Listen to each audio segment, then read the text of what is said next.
மக்கள் மேம்பாட்டுக் கழக கூடுகை ஆலோசனைக் கூட்டம் கள்ளக்குறிச்சி மாவட்டம் உளுந்தூர்பேட்டை அருகே பருகம்பட்டு ஜே மகாலில் இன்று மக்கள் மேம்பாட்டுக் கழக கூடுகை ஆலோசனைக் கூட்டம் மாநில தலைவர் மக்கள் மேம்பாட்டுக் கழக தென்னிந்திய துணைத் தலைவர் இருதயம் வல்லரசு தலைமை வகித்தார்.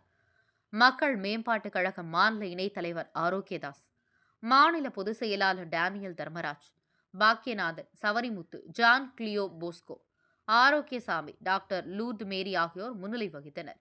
அப்பொழுது கூட்டத்தில் பல்வேறு தீர்மானங்கள் நிறைவேற்றினர். தமிழக அரசே கிறிஸ்தவர்களுக்கு வழங்கிய 3.5% இடஒதுக்கீட்டை 5% உயர்த்தி வழங்க வேண்டும்.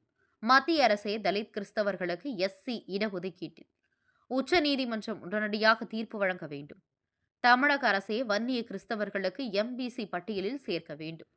மத்திய மாநில அரசுகளே சிறுபான்மை வழிபாட்டு தலங்கள், கல்வி நிறுவனங்கள், மருத்துவமனைகள் போன்ற இடங்களுக்கு சிறப்பு பாதுகாப்பு வழங்க வேண்டும். நிகழ்ச்சியில் தமிழகத்திலிருந்து ஏராளமான கிறிஸ்தவர்கள் கலந்து கொண்டனர். உளுந்தூர்பேட்டை செய்தியாளர் முத்து.